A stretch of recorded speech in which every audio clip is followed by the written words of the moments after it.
Okay guys, so welcome everyone. Today we're talking about the policy iteration and we're doing some examples, okay? So this is more like a hands-on kind of lecture here, okay? So as you recall from the previous video that the policy methods are where we do the policy evaluation, we evaluate the policy, come up with the values, we do the policy extraction. That means we take the given values and find the best policy, the policy that represents the best course of action given the currently computed values, and then we use the policy iteration, which is an iterated way of this policy evaluation, policy extraction, until you reach a stable optimal policy. Okay, so if you need help on this particular video, just watch the other video again. The link should be somewhere, but in this video we're only going to talk about how to apply it. So let's suppose we're given this particular grid world here. In this grid world, we're given the value for one state, and we need to identify the value for all the other unknown states here. The gamma, the discount rate, is given as 1. The noise model is 0.8, 0.1, 0.1. So that means that 80% chance of going in the direction that you want, that you're trying to go to, 10% each of the perpendicular directions, okay? So first of all, we use our logic and apply symmetry as well, come up with a good course of action here.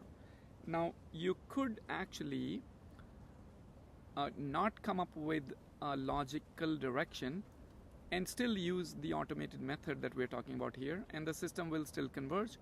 But for the very first example, first of all, we use the logic to the symmetry here to apply that the 4 corner values must all be the same, since the situation is identical from their perspective. We call them X, and the other 4 values we call them Y. And the Y value, the Y state wants to go towards the center because that's where the positive exit state is. In fact, in this example, we don't have any negative exit states. So it'll try to go towards 1000, and the X will try to go towards Y, and whichever direction it goes in, it's still trying to get towards a Y. So for that reason, this is a very simple example here. Now we're trying to apply policy iteration, so we will write the equations here. So we will say that when you're in X, you try to get to a Y. That is 80% probability, so you have X is equal to 0.8 times Y. That represents when you're trying to go from X to this Y here. But there is a 10% probability that you actually get to the Y below, which represents this other 10% Y. And then there's a 10% probability that it actually goes north, which means that it'll be stuck in the same place. So that'll call 0.1. That's what the 0.1x term here represents. So that's how we get the first equation. Now we try to find the value from the Y perspective. So Y is equal to 0.8 times 1000 plus the 10% probability that you go here and 10% probability that you go here in each of the 2 adjacent X values here. And when we solve these equations, we get 0.9x is equal to 0.9y. That means X is equal to Y, and X and Y are 1000. Now in retrospect, that makes sense because there's no discount, and eventually you get to this 1000 state. So therefore, all the state values are actually the same. X is equal to Y is equal to 1000. So we could have reasoned earlier if we had caught that nuance here. Okay, now let's take another example. Maybe we can try to find this thing here. So we have another example where we're given pretty much the same thing, except in this case gamma is equal to 0.9. Okay, so we call them X and Y. The noise model is the same. So we have X is equal to the 4 corner values, and Y is the 4 central values here. Now this time maybe we can try to reason and say that, hey, Y will actually turn up to be 900 because Y will get to 1000 except 1 unit later, so the gamma is 0.9. That's how I'm arriving at 900. And X will have to go through Y. That means there'll be even 1 time slot later. So the value of X should be 810. That's my best estimate at this point. So let's do the math and see if our estimates are correct and see what we learn here. So this is again the logic and symmetric here. We use symmetric and logic to identify the direction here just like before. Okay. Let's write the equations here.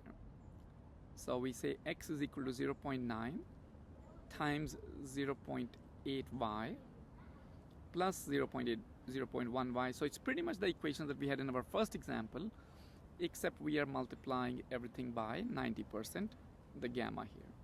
So we get for y here as well. Now this time when we solve it, we actually don't see that y is equal to 900. We see y is equal to 857 and x is 763. So what had we missed?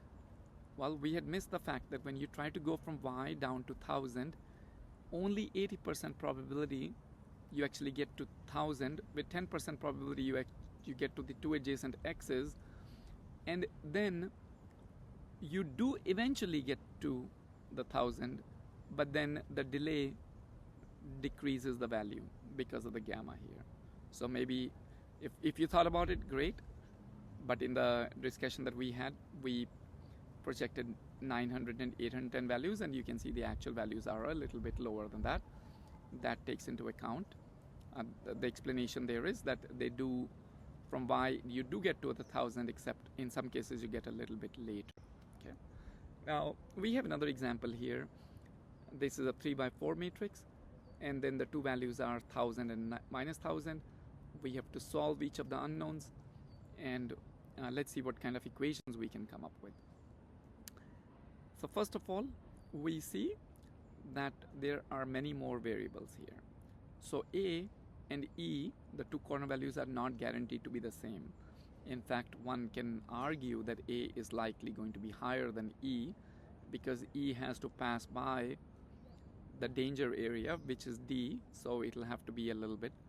The course of action for A and E might be different.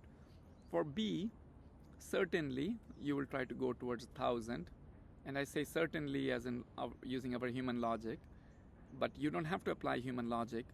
The beauty of the method, the policy method here, is that you can say everybody starts with the same default policy, which is to go north, go upwards, and then use the policy evaluation and policy iteration to come up with the correct answer here.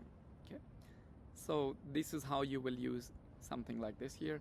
Let's take another example which has a whole lot more values, and again, in this case, there's almost no symmetry. If I go back one moment, in the previous case, you did see there was symmetry at least up and down. So A, the two corners were both the same value. Here, we don't even have that symmetry here. So that's pretty much what I have here. This is a way to apply the policy methods here, which is to say policy evaluation, policy iteration, policy extraction. Mostly though, what we are doing in this case is to do the policy evaluation. That means we come up with the policy, write the equations, and then without doing any value iteration at all, we are able to compute the values like we saw in these examples here. So I hope that's helpful, and we will continue with our reinforcement learning examples next.